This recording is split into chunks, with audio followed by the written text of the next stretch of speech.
like anything can take you down from a 5-star review.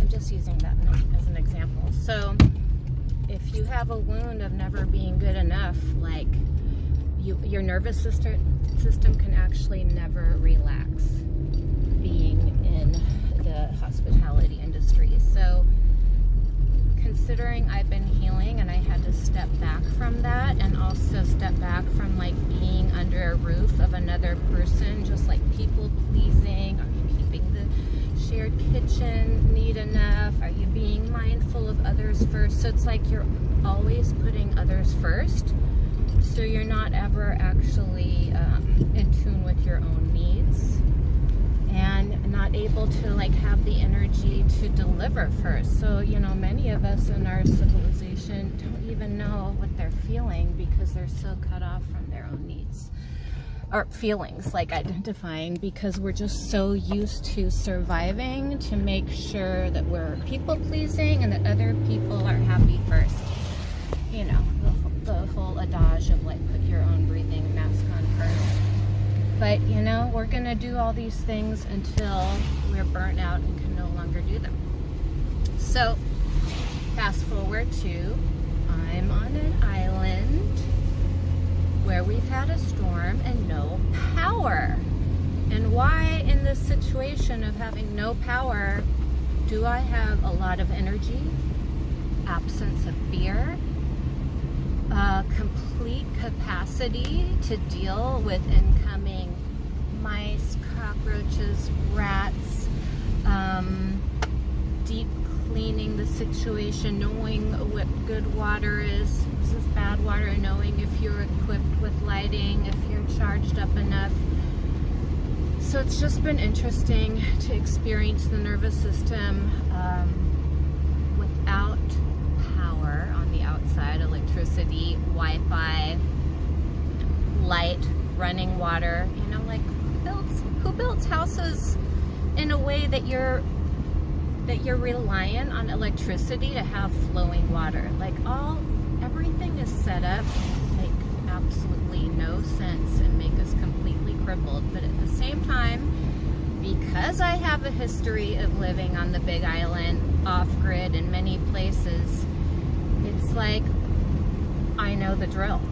Even though I'm completely alone on 6 acres, no running water, no Wi-Fi, the freedom I feel to be me, the absence of fear, do you know you cannot pay to not have fear running through your system? And that's when I realized today that, hey, my personal power is here. And that's life experience, having capacity to support yourself, and not, you know, just feeling my own energy under one roof, and not having to fix other things for other people so that they think you're a good person. Like, I don't have to think about if I'm bad or not.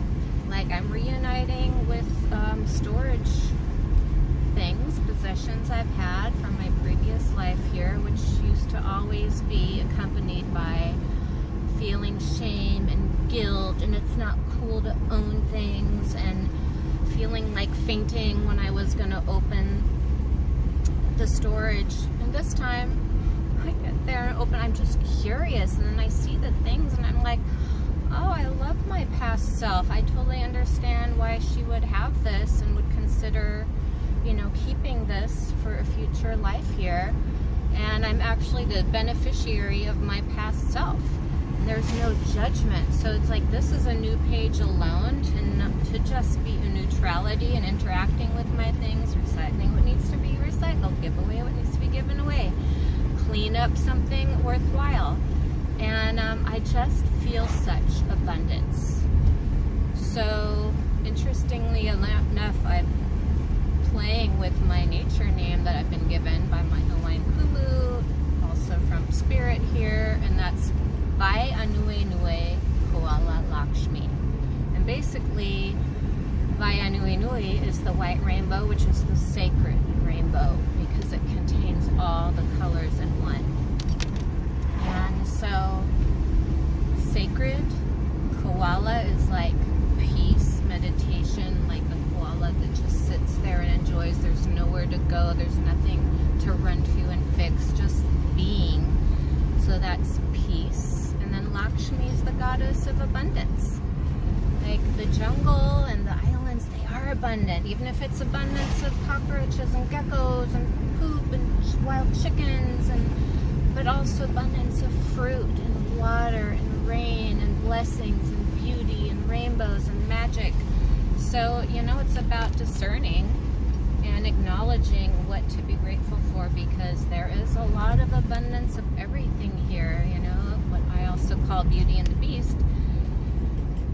But you navigate it, and you're also the beneficiary of all the beautiful, magical fruits here, flowers, rainbows, waterfalls.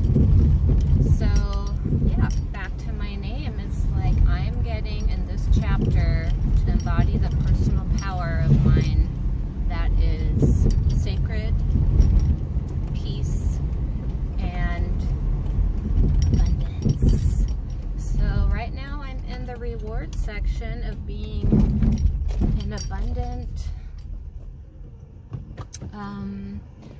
an abundance of my personal power.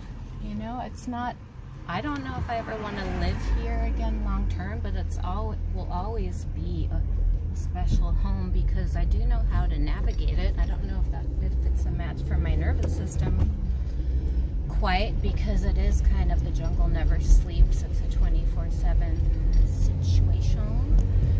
But driving by a black sand beach right now where I used to swim with dolphins all the time. But yeah, being just in this, like, honoring the warrior self that's not afraid of this, like, unknown, and even this type of abundance where you really don't know what you're gonna get. If it's the caca or the juju, you know, like, it's both real here.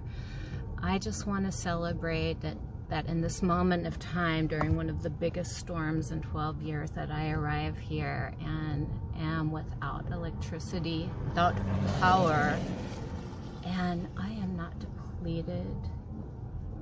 I'm not reaching for something else, but I knew that I had to come here and just be alone so I could feel myself. And the absence of, like, not being bad or being afraid of authority, like, that's what I want to encourage people to lean into. If you've been running your whole life being afraid of authority for your survival, well-being, you know, needing validation, affirmation before you can think you're a good working person in society, just drop that. Surrender any outside approval. Like, you have a right to be here. You are sacred. You are the magic. And we have infinite abundance and support totally available to us. So let's flush the being bad and forgive those that made us feel that, but put up the boundaries. Boundaries, baby. Boundaries. Boundaries. So that you can feel yourself. So whatever that looks like you have to take steps back, if you looks like you have to cut some losses, whether that's financial or relational, it's going to be so worth it to discover your true beautiful essence and your personal power. Much aloha from the Big Island and from Mother Pele, where new